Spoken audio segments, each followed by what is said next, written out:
Bismillahirrahmanirrahim. Welcome to my channel Hasan Education System.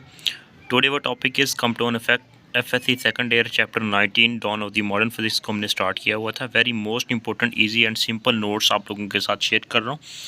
तो इंशाल्लाह ये कंसेप्ट्स आपके बनेंगे और कोई भी क्वेश्चंस अगर इस टॉपिक से आता है तो इंशाल्लाह आप इजीली इस चीज़ को कवर कर लेंगे. तो स्टेप बाय स्टेप चीज़ों को लेके चलूँगा.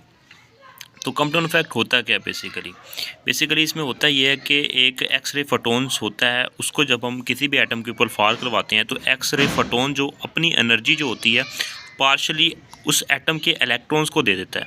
वो एटम का इलेक्ट्रॉन पार्शल एनर्जी लेके मूव कर जाता है और बाकी पार्शल एनर्जी जो होती है उस फोटोन एक्सरे फोटोन की वो स्कैटर्ड कर जाता है फोटोन. ठीक है.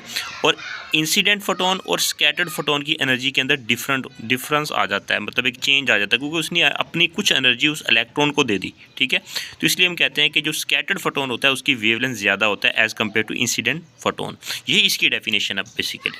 तो डेफिनेशन मैं आपको कॉल कर देता हूँ पहले. तो यहाँ पर देखें कंपाउंड इफेक्ट क्या होता है. The phenomena of change in wavelength of an X-ray photon after collision with the electron is called the compound effect. ठीक है. तो ये इसकी डेफिनेशन है. तो यहाँ पे देखें इलेक्ट्रॉन और फोटोन दोनों की स्कैटरिंग दिखाई गई है इस कंपाउंड इफेक्ट के अंदर. ठीक है. फोटोन्स डिसअपेयर नहीं होगा. जैसे फोटो इलेक्ट्रिक इफेक्ट में हमने देखा था कि फोटोन आया मेटल सरफेस के ऊपर फॉल करवाया और वहाँ पे एनर्जी इलेक्ट्रॉन को दी, इलेक्ट्रॉन वहाँ से निकला गया. लेकिन कंपाउंड इफेक्ट के अंदर ऐसा नहीं होता. जो फोटोन होता है वो डिसअपेयर नहीं होता, वो पार्शियल एनर्जी इलेक्ट्रॉन्स को देता है और उसके बाद वो पार्शियल एनर्जी के साथ वो स्कैटर्ड कर जाता है.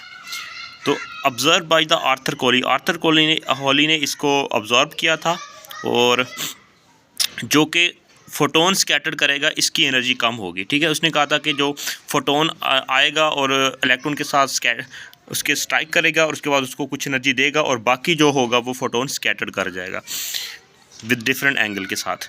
According to formula is equal to HC over lambda. यानी यहाँ पे Planck's constant C speed of light है, लैम्डा जो है हमारे पास वेवलेंथ है, E एनर्जी है. तो जब एनर्जी कम हो जाएगी तो वेवलेंथ जो होगी वो बढ़ जाएगी. इट मीन्स कि वेवलेंथ की वैल्यू जो होगी वो बढ़ जाएगी तो एनर्जी कम हो जाएगी. ये इन्वर्स रिलेशन है. तो मतलब यहाँ पे इसकी एनर्जी कम होगी तो वेवलेंथ ज़्यादा हो जाएगी स्कैटर्ड फोटोन की. तो इसी तरह जब हम बात करते हैं the wavelength of the scattered photon greater या बिगर होगी as compared to incident photon. ये बहुत इंपॉर्टेंट बात है. ठीक है. इसलिए मैं रिपीट कर रहा हूँ बार बार. तो बेसिकली अरेंजमेंट अगर मैं इसको बताऊँ कि ये देखें एक्सरे ट्यूब है, यहाँ से सोर्स एक्सरे फोटोन का सोर्स आएगा, ये ग्रेफाइट टारगेट है. तो इस स्लिट्स में से गुजरेगी तो यहाँ पर हमारे पास स्ट्राइक करेगी और यहाँ पर इंसिडेंट ये फोटोन होगा और उसके बाद ये स्कैटर्ड फोटोन होगा. यहाँ पर एंगल थीटा बनेगा तो ये डिटेक्टर से हम यहाँ से डिटेक्ट कर लेंगे जिसकी वेवलेंथ जो होगी वो स्कैटर्ड वेवलेंथ है. ये लैम्डा S लिखा हुआ स्कैटर्ड वेवलेंथ है, ये लैम्डा I लिखा हुआ इंसिडेंट वेवलेंथ है. ठीक है. फोटोन की. तो इस वेवलेंथ के अंदर चेंज आता है, मतलब वेवलेंथ के अंदर चेंज आने का मतलब एनर्जी के अंदर चेंज आएगा. एनर्जी के अंदर चेंज आने का मतलब कि पहले एनर्जी ज़्यादा होगी, स्कैटर्ड करने के बाद एनर्जी जो होगी उसकी कम हो जाएगी वेवलेंथ, इसीलिए ज़्यादा यहाँ पे ये देखो शो करवाई गई है. तो ये बेसिकली यहाँ पे कंसेप्ट था. फोटोन को डिफरेंट एंगल पर डिटेक्ट किया तो जिससे फोटोन्स की मुख्तलिफ एनर्जी मिली. मतलब कि जब डिफरेंट एंगल के ऊपर यहाँ पे फोटोन को यहाँ पे स्कैटर्ड कराएंगे तो डिफरेंट एनर्जी मिलती है. तो ये बेसिकली इसके अंदर देखा गया.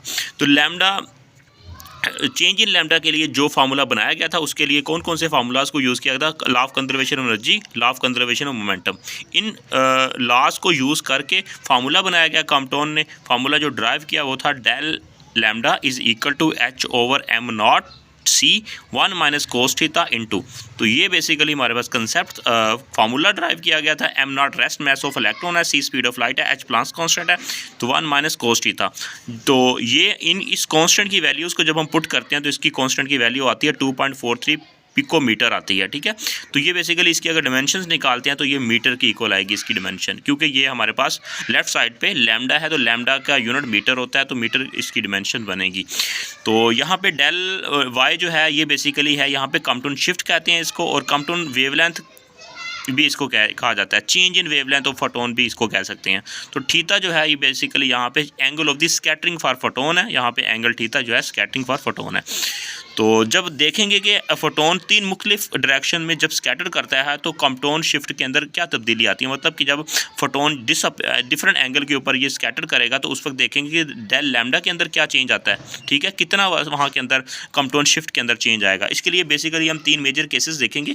केस नंबर 1 में जब हम देखेंगे कि स्कैटर एट एंगल थीटा, मतलब जहाँ पे हमारे पास एक्सरे फोटोन आया, यहाँ पे इस इलेक्ट्रॉन को एनर्जी दी और स्कैटर कर जाएगा बिल्कुल स्ट्रेट, सीधा गुजर जाएगा, तो एंगल बनेगा थीटा। तो इसका मतलब थीटा एंगल बना, तो इंसिडेंट वेवलेंथ और स्कैटर्ड वेवलेंथ के अंदर उस वक्त देखेंगे चेंज कितना आता है। तो इस फार्मूले के अंदर वैल्यूज़ को पुट करेंगे, cos 0 पुट करेंगे, cos 0 1 होता है, तो 1 - 1 0 आ जाएगा, जो पूरा फैक्टर मल्टीप्लाई होकर 0 हो जाएगा। इट मीन्स कि del lambda is equal to 0 बन जाएगा। हम कहेंगे no change in the energy and the wavelength, जब मतलब ये बिल्कुल इस इलेक्ट्रॉन को एनर्जी दे के सीधा चला जाएगा, इसका मतलब ये स्कैटरिंग नहीं हुई इसकी, मतलब ये डिफ्लेक्ट नहीं हुआ, किसी एंगल की तरफ नहीं गया, एंगल सिर्फ 0 बन रहा है, मतलब सीधा गुजर जाएगा।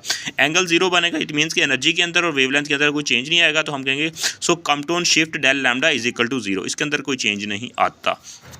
केस 2 की अगर हम बात करें तो स्कैटरिंग एंगल थीटा, तो थीटा एंगल के ऊपर जब स्कैटर करता है 90 के ऊपर, तो 90 एंगल के ऊपर जब स्कैटरिंग करेगा तो उस वक्त क्या होगा कि energy of the scattered photon less than the energy of the incident photon, मतलब कि स्कैटर्ड फोटोन की एनर्जी कम हो जाएगी, स्कैटर्ड फोटोन की वेवलेंथ ज़्यादा हो जाएगी, एनर्जी जो होगी वो इंसिडेंट की ज़्यादा होती है। तो यहाँ पे देखें इसी तरह ये इंसिडेंट फोटोन है, एक्सरे फोटोन आया, उसके बाद इलेक्ट्रॉन को एनर्जी दी और ये 90 के एंगल के ऊपर स्कैटर्ड करेगा, ये एंगल बन रहा है 90 का। तो इंसिडेंट हमारे पास ये scattered wavelength greater than incident wavelength, इसकी वैल्यूज़ उसी फार्मूले के अंदर पुट करेंगे। cos 90 0 होता है, तो 1 - 0, तो ये पूरा फैक्टर मल्टीप्लाई होकर ये आ जाएगा हमारे पास, ये वाला फैक्टर बन जाएगा, ठीक है। इसी को हम नाम देते हैं कंपाउंड शिफ्ट का। इट मीन्स के कंपाउंड शिफ्ट की वैल्यू आ जाएगी 2.43 10⁻12 मीटर, या इसको पिकोमीटर भी कंपाउंड वेवलेंथ इसको बोल सकते हैं, ठीक है। तो इसका मतलब कि ये उसकी कांस्टेंट की वैल्यू को इक्वल आ जाएगा जब 90 के एंगल के ऊपर ये करता है। ये एमसीक्यूज वगैरह आते हैं। उसके बाद केस नंबर 3 की बात करें, जब हमारे पास इंसिडेंट फोटोन आया, ठीक है, उस इलेक्ट्रॉन को एनर्जी देगा और स्कैटर्ड कर देगा अपोजिट, ठीक है, 180 के एंगल के ऊपर ये स्कैटर कर गया, इसकी वेवलेंथ ज़्यादा हो जाएगी क्योंकि स्कैटर्ड वेव हमारे पास है, कुछ एनर्जी कम हो जाएगी, जब उसको एनर्जी कुछ देगा बाकी जो स्कैटर करेगा तो उसकी एनर्जी कम हो जाएगी, ठीक है। तो कितने एंगल के ऊपर स्कैटर कर रहा है, 180 के एंगल पे स्कैटर कर रहा है। जब 180 के एंगल के स्कैटर करेगा तो फार्मूले के अंदर वैल्यू पुट करेंगे, तो उसी तरह तो कोस 180 जो होता है वो -1 के इक्वल होता है, तो माइनस प्लस बन जाएगा और 2 आ जाएगा, तो मल्टीप्लाई करके तो वैल्यू आ जाएगी 4.86 पिकोमीटर डेल लैम्डा। तो ये हमारे पास जो चेंज इन यहाँ पे वैल्यू आएगी कंपाउंड शिफ्ट जो की वैल्यू आ जाएगी, कंपाउंड वेवलेंथ की वैल्यू आएगी वो 2 डेल लैम्डा की वैल्यू आएगी। इसी तरह स्कैटर्ड वेवलेंथ जो होता है वो स्कैटर्ड वेवलेंथ जो होगी वो वेरी ग्रेटर देन होगी इंसिडेंट वेवलेंथ की इक्वल, ठीक है। या दूसरे लफ्ज़ों में हम कह सकते हैं कि energy of the scattered photon very less than the energy of the incident photon होगी, ठीक है। ये फार्मूला हमें ये चीज़ बताता है। तो फर्दर अब हम इसको आपको बताता हूँ कि अगर मतलब कुछ इसके अलावा कोई दूसरे एंगल्स आ जाते हैं तो फिर क्या होगा, अगर एंगल 90 का होगा, ठीक है, ये तो हम बता चुके हैं कि ये डायरेक्ट भी क्वेश्चन आ जाता है कि अगर एंगल 90 हो तो उस वक्त कंपाउंड शिफ्ट जो होगी वो equal to the compound wavelength की इक्वल होगी। Del lambda is equal to HC, lambda C का मतलब HC नहीं, लैम्डा सी जो है ये है कंपाउंड वेवलेंथ की इक्वल आएगी, ठीक है। तो ये हमारे पास जो एंगल 90 का होता है। इस तरह अगर एंगल 60 हो तो इसकी वैल्यू जब हम यहाँ पे 60 वगैरह पुट करते हैं तो हमारे पास आता है लैम्डा C ओवर 2, मतलब कि कंपाउंड शिफ्ट का हाफ बन जाएगी, compound shift will be the half हो जाएगी, ठीक है, जब एंगल 60 का यहाँ पे हम पुट करते हैं। तो ये 2 MCQs देख सकिएगा। उसी तरह बाकी ये तो एक ही बात है 90 का एंगल वाला ये वाला, लेकिन ये वाला जो है इसका हाफ हो जाएगी, ये आपने याद रखना है। अब बेसिकली यहाँ पे हम इसका कंपैरिजन कर लेते हैं। तो कंपैरिजन क्या हमने यहाँ पे कंक्लूजन क्या निकाला, एंगल 0 होगा तो उसी फार्मूले के अंदर वैल्यू पुट करेंगे, नो चेंज इन वेवलेंथ, उसके बाद एंगल 90 पुट करेंगे तो ये कांस्टेंट के इक्वल आता है, हमारे पास 2.43 पिकोमीटर के इक्वल आता है। उसके बाद एंगल 180 होगा तो मैक्सिमम चेंज इन वेवलेंथ आता है, वेवलेंथ के अंदर मैक्सिमम चेंज आता है। ये भी आपसे अलग से क्वेश्चन आ सकता है कि मैक्सिमम चेंज कब होता है कंपाउंड शिफ्ट के अंदर। तो इसी तरह बेसिकली ये देख सकते हैं यहाँ पे ये स्कैटर्ड करती है फोटोन और ये स्कैटर करेगा एंगल मतलब फाई के साथ, ये थीटा के साथ इलेक्ट्रॉन, मतलब क्योंकि फोटोन आएगा तो ये फोटोन स्कैटर करेगा, कुछ एनर्जी इलेक्ट्रॉन को दे देगा, इलेक्ट्रॉन इस तरफ स्कैटर कर देगा और एक्सरे फोटोन इस तरफ स्कैटर्ड कर जाएगा। बेसिकली इस तरह का कंसेप्ट यूज़ किया गया था। तो रिजल्ट यहाँ पे इसका रिजल्ट क्या आया, this experiment tell the light behave as a particle, मतलब लाइट जो है वो भी इस तरह बिहेव ही करती है जिस तरह हमने फोटो इलेक्ट्रिक इफेक्ट के अंदर देखा कि लाइट जो है ना वो बेसिकली वो वेव नहीं है, लाइट एज अ पार्टिकल है। ठीक है, एक्सरे फोटोन जो है वो बेसिकली वहाँ पे जब उसको फॉल करवाते हैं तो वहाँ पे पार्टिकल बिहेव करती है। ठीक है, ये एक्सपेरिमेंट फोटो इलेक्ट्रिक इफेक्ट और कम्पटन इफेक्ट ये दोनों पार्टिकल बिहेव करती है लाइट। ठीक है, और जिस तरह उससे पहले हमने देखा था कि एक्सपेरिमेंट यंग ज़बरदस्त एक्सपेरिमेंट के अंदर देखा था कि लाइट जो है ना वेव है, लेकिन ये एक्सपेरिमेंट हमें बताता है कि लाइट जो है वो पार्टिकल है।